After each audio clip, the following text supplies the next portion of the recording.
Hello there and welcome back. This is now called Uncharted Astrology, and I'm your host, Inok. And today we're going to be talking about the new moon in Taurus. So let's pop it up on the screen so we can get right into it.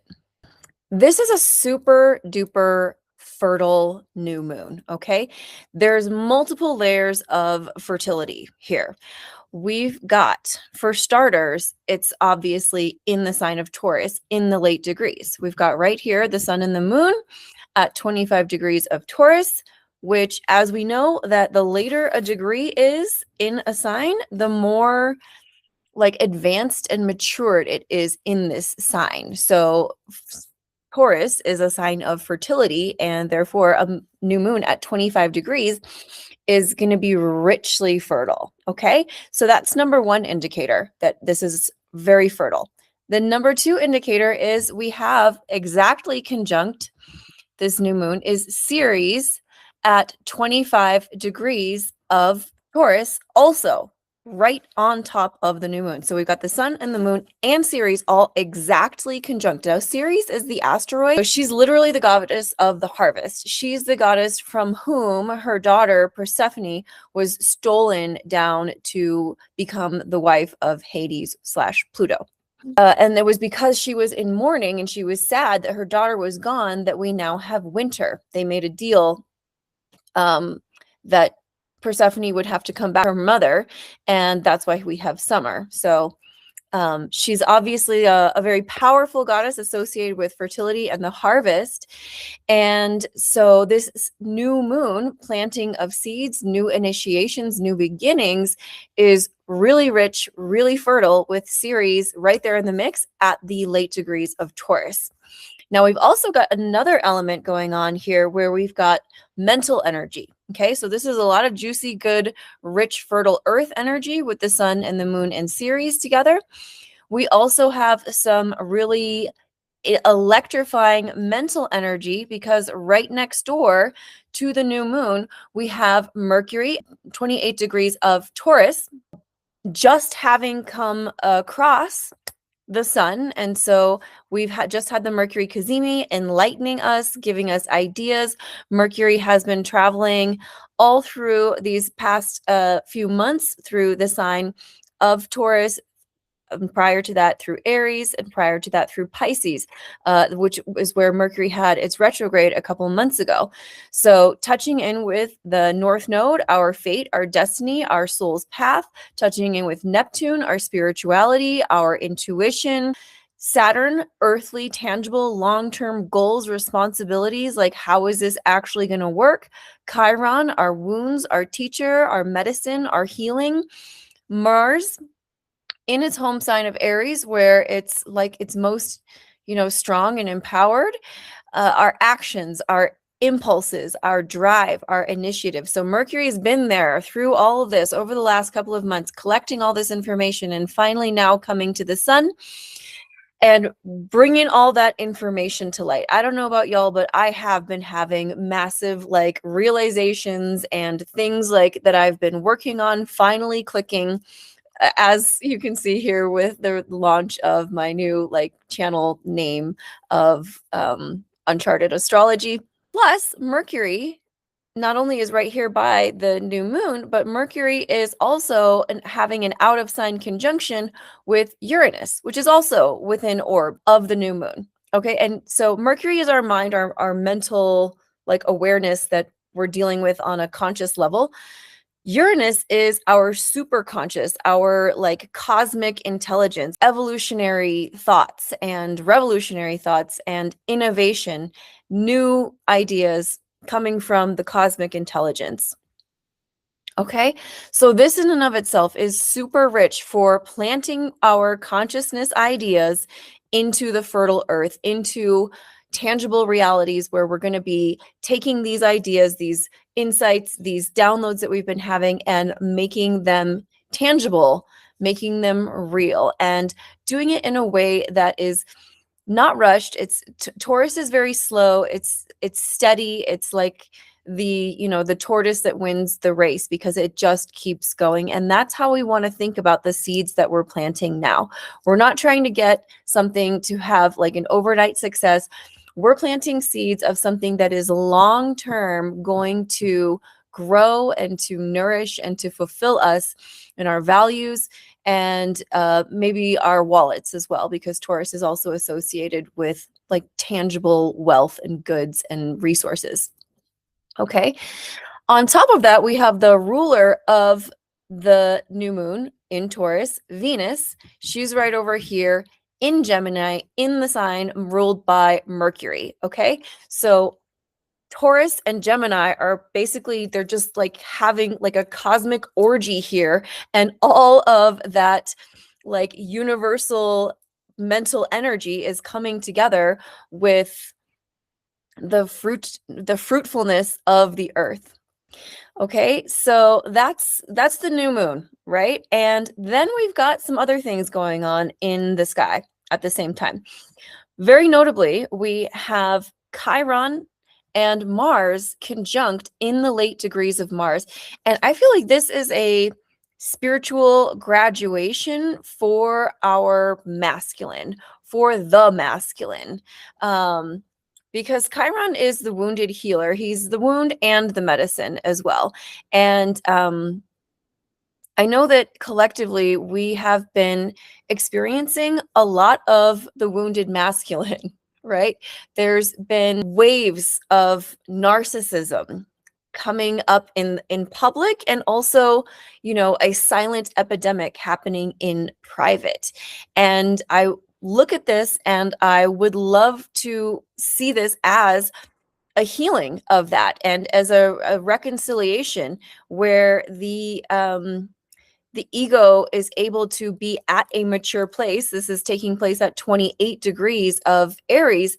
And so I want to read this as the most positive interpretation that I can, is that the masculine is receiving this medicine, this healing, this graduation. And the other reason why it feels like a graduation is not only is it at the late degrees that it just happens to be there, but Chiron is moving on. So Chiron is not going to be there the next time that Mars comes around here in its 2-year orbit of the entire zodiac.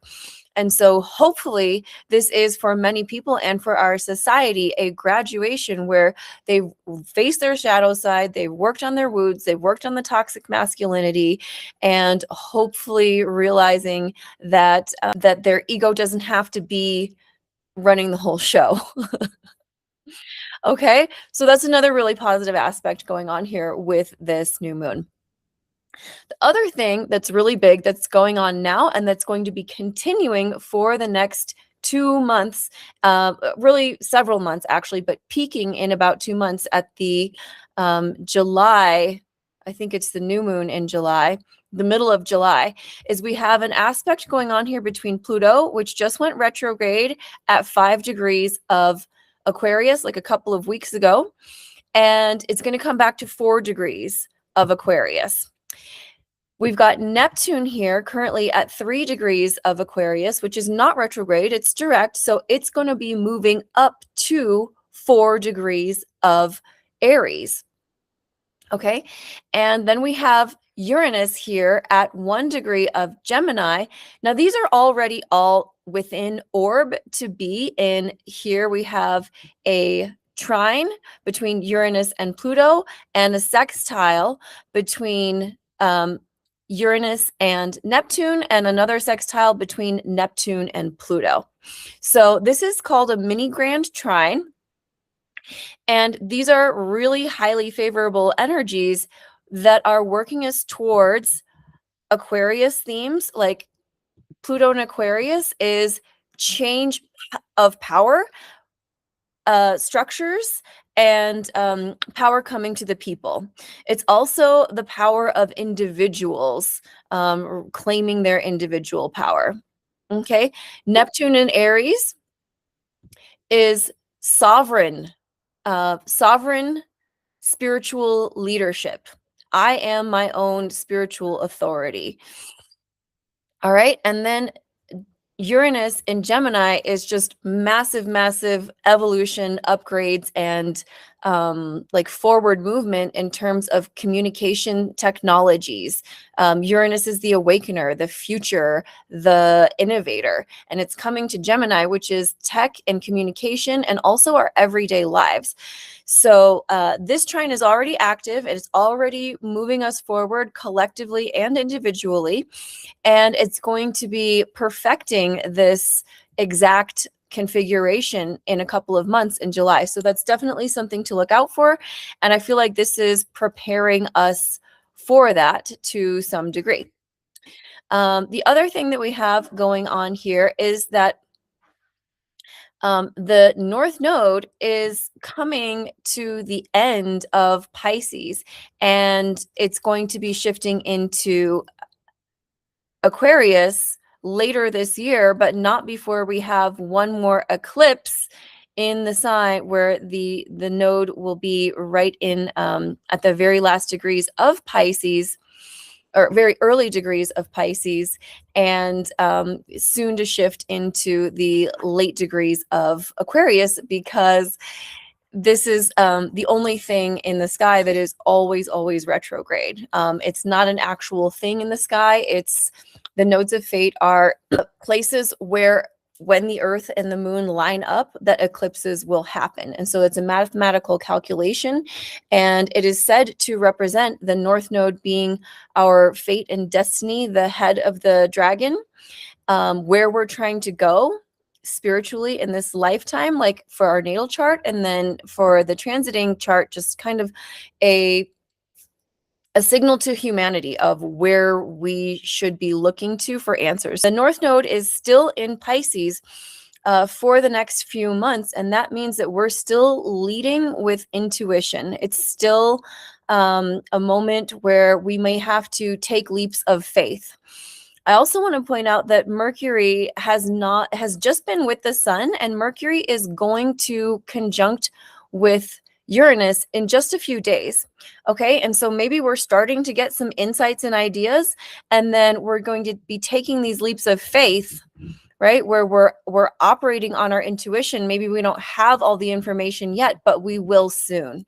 Okay. Those insights are coming. So take the steps, take them now. Jupiter's still in Cancer, still, in its exaltation, giving us some really beautiful energy and support. And it is also like just sextile, just, like a few degrees off of exactly sextile to this new moon. So that's even more really positive energy for doing the things, taking the steps, planting the seeds, making your ideas come into reality. To interpret this in your own chart, you would want to find out what house this is in. So I'm going to use my chart is the inner wheel. So that sets up the houses and the orientation for the chart as a whole. And if you're doing this in some software of your own, that's how you're going to want to set it up. You want to put your own in the center so that the whole chart is oriented with your ascendant right here, over here on this side where the zodiac, wheel begins. And then we have the houses going around 1, 2, 3, 4, 5, 6, 7, 8, 9, 10, 11, 12. Okay, so we can see there's this line here is the line that divides the houses. And we can see that this entire cluster of everything that's happening with the new moon is in my 10th house. We can also see that Uranus is coming up to a close conjunction with my natal moon.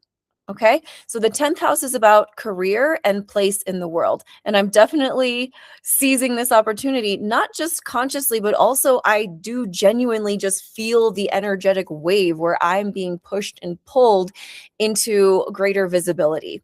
Okay, so a new moon in a person's 10th house is going to inspire them to plant seeds of visibility, of their career, of who they want to be in the context of the world and their place in it. Okay, we can also see that Pluto over here is aspecting my Mercury, which is, again, our conscious mind, our awareness, like what we think about and how we communicate that. So Pluto is making big, powerful, irreversible changes and transformations to the way that I think and the way that I express. And I definitely feel that. And I'm really excited for how these 2 points in my chart, my moon at 5 degrees of Gemini and my Mercury at 6 degrees of Aquarius are currently being and will be even more affected by the perfection of this minor grand trine, which I was talking about earlier, between Pluto here, Neptune here, and Uranus here. Okay, so that's activating also my 7th house or my descendant in the 7th house, which is the one-on-one relationship. So that's like besties, partners, clients. And so I'm feeling really called to step into more of my vocal power. That's Pluto, Mercury, and to serve more clients. That's the descendant. Okay. And then I've also got this Chiron Mars conjunction happening really close to my midheaven. And when you have things that are happening on the angles, especially the angles of your chart, these are really much more pivotal and significant moments. And I have a feeling that in several years' time, I am going to see this new moon and this rebrand of my channel and just really deciding to go for it is as a pivotal time in my career when I really just decided that my healing is complete enough. It might not be totally complete, but it's complete enough for me to operate from a more healed place where I'm not being held back by my fears or my insecurities, and I'm taking the actions as the healed warrior. Okay, so the house where these different things fall in your chart is going to tell you a lot of information about what areas of life are being affected. I hope this was really helpful for you. I have added a couple of styles of readings to my availability. I've decided to also offer a relationship reading that's 90 minutes, where I'm going to look at 2 charts individually, and then we're going to compare the charts in a synastry chart, kind of just like how this chart is here, with one chart on the inside and another chart on the outside. And then there's also this thing called a composite chart, where you blend take the midpoints of like moon, sun, Mercury, et cetera, and that is going to form its own chart, which is kind of like the chart of the creature or the form or the energy that exists when these 2 people's energies are combined. Okay, so I have that available, as well as I also have a 30-minute mini reading that's super affordable, only $45. And that's ideally for people who already have a good grasp of their own natal chart and probably some basic astrology concepts. And they just want to have a look at a particular situation, a particular moment. Maybe they're planning something and they want to know, when should I do this? Was this going to be favorable? Or like a particular situation with, of course, it's always money or love or career or relationships. These are the most common things that people want to know. When is this going to get good, or when is it going to stop being bad? Anyway, so the 30-minute mini reading is great for just like a really succinct but in-depth look at a particular situation or a particular time period coming up.